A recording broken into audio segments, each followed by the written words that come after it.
Live কল্যাণ ব্যানার্জির মতো উকিলের কোনো কথাই শুনলো না। লস লস এন্টারটেনিং করলো না, বললো আপনি কে। কল্যাণদার কমে যাবে, লোক কমে যাবে, ক্লায়েন্ট কমে যাবে, কোনো কথাই শুনলো না। বললো আপনি কে, আপনার কি লোকাল স্ট্যান্ড নাই, এই কেসে আপনি কিভাবে পার্ট। ইডি যে কথা বলেছে সেটার পর তৃণমূল কংগ্রেসের লজ্জায় ডুবে মরা উচিত। ফলে চাপ আরো বাড়লো। হাইকোর্টে যে এই অবস্থা হয়, সুপ্রিম কোর্টে কি অবস্থা হয়। সুপ্রিম কোর্টে উত্তর দিতে হবে, কি উত্তর দেবে আমি তো কোনো রাস্তা খুঁজে পাচ্ছি না। যে তৃণমূল বলে দেবে যে আমার এই এই ডকুমেন্ট আমরা ওখান থেকে নিয়ে এসেছি, এই এই ফাইলে ছিল, এই এই আমার কনফিডেন্সিয়াল মেটেরিয়াল হচ্ছে ইডি নেওয়ার চেষ্টা করছিল। ওই কিছু বলেছে, কি ভুল করেছে? ইডি এখনো গলার পাশে, নাকের পাশে, কানের পাশে ঘুরে বেড়াচ্ছে।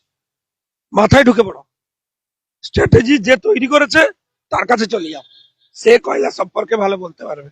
যেটা আনাচে কানাচে শুনছিলাম আজকে, তো ইডির বক্তব্য সবাই শুনতে পেলেন তাদের উকিলের মাধ্যমে, যে ইডি সিজ করবার আগেই তিনি ঢুকে সমস্ত কিছু নিয়ে চলে গেছে। আপনারা কিছু সিজ করেননি, এটা রেকর্ড করুন। আপনারা কিছু সিজ করেন, সিজ করবে কি করে? সব তো তৃণমূল নিয়ে পালিয়ে গেছে। ওরা ভেবেছিল এখানে একটা কিছু ইন্টারিম অর্ডার বার করবে। বারবার বলছিল, দেখছিলেন না, মেটেরিয়াল প্রপারলি প্রিজার্ভ করুন, আমাদের ডকুমেন্ট প্রপারলি প্রিজার্ভ করুন। এটা কেন বলছিল? নমস্কার দর্শক, আমি রোজিনা রয়েছে আপনাদের সঙ্গে। এই মুহূর্তে হাইকোর্টের জোর ধাক্কা তৃণমূল কংগ্রেসের। কারণ কেন, সুপ্রিম কোর্টে যা শুনানি হবে তারপরেই কিন্তু হাইকোর্ট রায় দেবে, এরকমটাই হাইকোর্টের তরফ থেকে জানা। এই শুভ্রা ঘোষের বেঞ্চে আজকে যে ছিল সেটা থেকে জানা গেছে এখনো পর্যন্ত সুপ্রিম কোর্টের রায়ের পর 2 সপ্তাহ পর জানা যাবে। আমার সঙ্গে রয়েছেন শঙ্কুদেব পান্ডা। বড় জয় আপনাদের। দেখুন, আমি মনে করি যে ইডি যে কথা বলেছে সেটার পর তৃণমূল কংগ্রেসের লজ্জায় ডুবে মরা উচিত। তৃণমূলের যিনি সর্বময় কর্ত্রী, তার অন্তত রেজিগনেশন দিয়ে দেওয়া উচিত। সরাসরি ইডির অভিযোগ কি, কি কোর্টে আমরা শুনলাম, যেটা আনাচে কানাচে শুনছিলাম আজকে, তো ইডির বক্তব্য সবাই শুনতে পেলেন তাদের উকিলের মাধ্যমে, যে ইডি সিজ করবার আগেই তিনি ঢুকে সমস্ত কিছু নিয়ে চলে গেছে। যার জন্য গোটা ভারতবর্ষ শুনলো যে যার জন্য কিছু সিজ করা যায়নি। তো একজন রাজ্যের মুখ্যমন্ত্রী, তিনি তার প্রশাসনিক লটবহর নিয়ে যদি এই কাণ্ড করেন, তাহলে স্টেটে কোথায় ল অ্যান্ড অর্ডার সিচুয়েশন আছে? এবং বারবার ইডিকে দিয়ে বলানোর চেষ্টা হলো যে আপনারা কিছু সিজ করেননি, এটা রেকর্ড করুন। আপনারা কিছু সিজ করেন, সিজ করবে কি করে? সব তো তৃণমূল নিয়ে পালিয়ে গেছে। কয়লা কেলেঙ্কারি, কয়লা এই অপরাধে কে কত টাকা পেয়েছে, কি সব ডকুমেন্ট আছে, সে সমস্ত ওই সবুজ পাইলে তো বেরিয়ে চলে গেছে। এটা কখনো আশা করা যায়? এটা কখনো কাঙ্ক্ষিত? আরো নির্লজ্জের মতো বলছেন যে সিজ করুন, সিজ করুন। সিজ করেছেন কিনা বলুন। কিছু সিজ করেননি, এটা স্টেটমেন্ট করুন। আরে কিছু সিজ করেননি, স্টেটমেন্ট এতটা নয়। স্টেটমেন্ট হচ্ছে কিছু সিজ করেননি কারণ মমতা ব্যানার্জি সব নিয়ে পালিয়ে গেছে, এটা হচ্ছে স্টেটমেন্ট। শুধু বললেন যে এইটাই লিখুন। যিনি ছিলেন সরকারের আইনজীবী, যিনি ছিলেন মেনকা গোস্বামী, তিনি বারবার বললেন প্লিজ মাই লর্ড আপনি এইটা রেজিস্টার করুন যে ইডি কিছু সিজ করেনি, ইডি কিচ্ছু সিজ করেনি, অসতম হত। আর ইতিগজ হচ্ছে করেনি কারণ মমতা ব্যানার্জি নিয়ে পালিয়ে গেছে। এইটাই হচ্ছে ইম্পর্টেন্ট লাইন। সুপ্রিম কোর্টে হবে। সুপ্রিম কোর্টে সব ফাইল হবে, সব ওপেন হবে। ওরা ভেবেছিল এখানে একটা কিছু ইন্টারিম অর্ডার বার করবে। বারবার বলছিল, দেখছিলেন না, মেটেরিয়াল প্রপারলি প্রিজার্ভ করুন, আমাদের ডকুমেন্ট প্রপারলি প্রিজার্ভ করুন। এটা কেন বলছিল? কারণ ওদের ডকুমেন্ট প্রপারলি প্রিজার্ভ করুন, এই অর্ডার যদি লোয়ার কোর্টে হতো, তাহলে সুপ্রিম কোর্টে ওরা গিয়ে বলতো যে আমাদের ডকুমেন্ট ওখানে ছিল, সেই ডকুমেন্ট ইডি নেওয়ার চেষ্টা করছিল। ইডি কিছু সিইজি করেনি। ওদের ডকুমেন্ট কি অ্যাকচুয়াল, এগুলো সব কয়লা কেলেঙ্কারির সোর্স, কানেকশন, এস্টাবলিশ ডকুমেন্ট, সে তো ডকুমেন্ট পেলে বোঝা যাবে। মমতা ব্যানার্জির তরফ থেকে আজকে কল্যাণ ব্যানার্জি দাঁড়িয়েছিলেন, যিনি বারবার বলা আর কোনো কথাই শোনেনি। কল্যাণ দাকে পুরো হ্যাটা করেছে। আমি তো দেখলাম পুরোটা লাইভ। কল্যাণ ব্যানার্জির মতো উকিলের কোনো কথাই শুনলো না। লস লস এন্টারটেনিং করলো না, বললো আপনি কে। আজকে আইনজীবী হিসেবে আপনি ভাবছেন যে কল্যাণ ব্যানার্জির কোনো সাবমিশন শোনা হলো না? কল্যাণদার কমে যাবে, লোক কমে যাবে, ক্লায়েন্ট কমে যাবে, কোনো কথাই শুনলো না। বললো আপনি কে, আপনার কি লোকাল স্ট্যান্ড নাই, এই কেসে আপনি কিভাবে পার্ট। কেসে তো আপনার কোনো, তিনি চেয়ারপারসন সুপ্রিমো তৃণমূল কংগ্রেসের মমতা ব্যানার্জির হয়ে আজকে কল্যাণ ব্যানার্জি দাঁড়িয়েছে। সে কোনো তার কোনো কথাই শোনেনি। আমি তো দেখলাম, আপনারা দেখুন না, লাইভ স্ট্রিমিং হয়েছে তো, কোনো সাবমিশন নিশন কিছুই শুনলো না। এ বাবা, কল্যাণদার কথা শুনলো না। আমি বলছি দেখলাম সরকারের তরফ থেকে আইনজীবী যিনি দাঁড়িয়েছিলেন আজকে মেনকা গোস্বামী, তিনি খুশি হলেন তিনি হ্যাপি নিউ ইয়ার বললেন। তিনি বললেন এই স্টেটমেন্টটা শুধু ও ইডি কিছু নেয়নি, এটা শুধু লিখে দিন। তারা তো খুশি, তাহলে তো এই ক্ষেত্রে তো জয় তৃণমূল কংগ্রেস।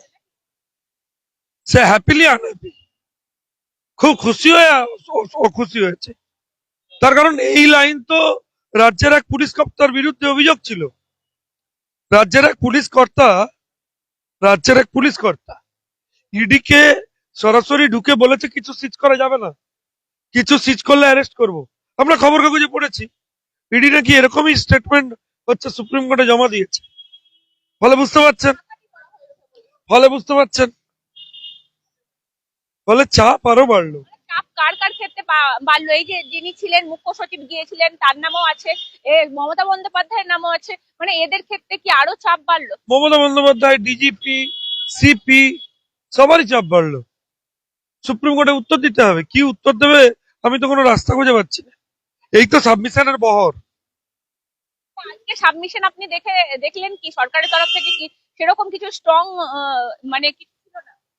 আমি তো অ্যাটলিস্ট অ্যাকসেপ্ট করেছিলাম যে তৃণমূল বলে দেবে যে আমার এই এই ডকুমেন্ট আমরা ওখান থেকে নিয়ে এসেছি, এই ফাইলে ছিল, এই আমার কনফিডেন্সিয়াল মেটেরিয়াল হচ্ছে ইডি নেওয়ার চেষ্টা করছিল। ওই কিছু বলেছে? নির্বাচনের এই কদিন আগে শঙ্কুদা তারা বারবার বলার চেষ্টা করছিল আদালতে নির্বাচনের কয়েক মাস আগে কি আইপ্যাকের অফিসে কেন, যেখান থেকে স্ট্র্যাটেজি মেকিং হয় তৃণমূল কংগ্রেসে, সেখানে কেন? ইডি ভুল করেছে। ইডি এখনো গলার পাশে, নাকের পাশে, কানের পাশে ঘুরে বেড়াচ্ছে। মাথায় ঢুকে পড়ো, স্ট্র্যাটেজি যে তৈরি করেছে তার কাছে চলে যাও, সে কয়লা সম্পর্কে ভালো বলতে পারবে। আপনি আইপ্যাকের ওখানেই তো তৈরি হয় সমস্ত কিছু তৃণমূল কংগ্রেসের। সে তো ওই পুতুল মাত্র, জয়েন প্রত্যেক জয়েন পুতুল, আসল মাথা তো অন্য। সেখানে ঢুকে পড়া উচিত। একজন ঢুকলো, ডাকাতি করে বেরিয়ে চলে গেল, ইডি তো অ্যাক্ট করা উচিত। আজকে যেই অভিযোগ করছেন হ্যাঁ ফ্যাপা করে গ্রেপ্তার করুন, লোকে কি বলবে? বিশাল ইডি হয়েছে, ধরুন। ইডির বিরুদ্ধেই বলছেন যে ভাই লোকে কি বলবে? কোর্টে গিয়ে কান্নাকাটি করছে দেখছেন না ইডি, বলছে আমার নিয়ে চলে গেল, কি করে নিয়ে চলে গেল? সেন্ট্রাল ফোর্স কি করছিল? নিয়ে চলে গেল, এখন আবার তারা দাপটের সাথে কি সব বলতে আসছে অ্যারেস্ট করুন।